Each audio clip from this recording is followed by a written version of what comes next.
Depuis le déploiement de la campagne vaccinale et l'instauration du pass sanitaire en France, les Français sont partagés en deux camps, les anti-vaccins et les pro-vaccins. Et certaines stars de télé-réalité ne se privent pas pour dire tout haut ce qu'elles pensent. C'est notamment le cas de Kim Glode qui n'hésite jamais à partager ses pensées délirantes sur le sujet.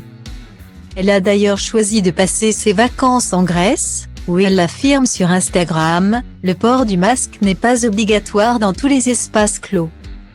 Mais de son côté, Gesta Iman ne voulait pas entrer dans ce débat houleux. Mais ce lundi 2 août, la jeune maman a voulu transmettre un message sensibilisant les Français à l'importance du respect des gestes barrières, même pour les personnes vaccinées. En story, sur Instagram, elle écrit en légende d'un écran montrant la courbe ascendante de personnes positives à la Covid-19, alerte en Occitanie. Les Toulousains. On ne relâche pas niveau gestes barrières.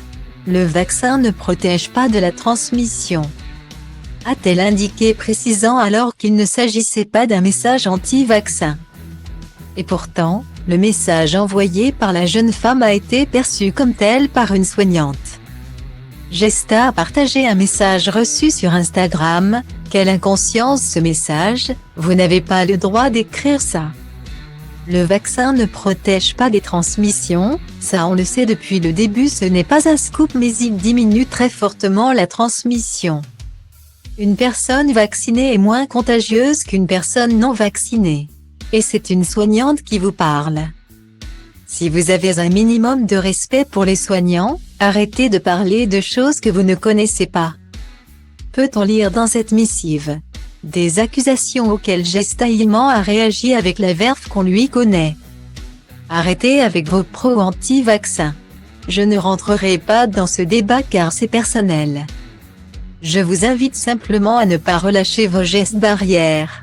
Le vaccin diminue mais n'arrête pas la transmission à 100%. Rappelle-t-elle, encore.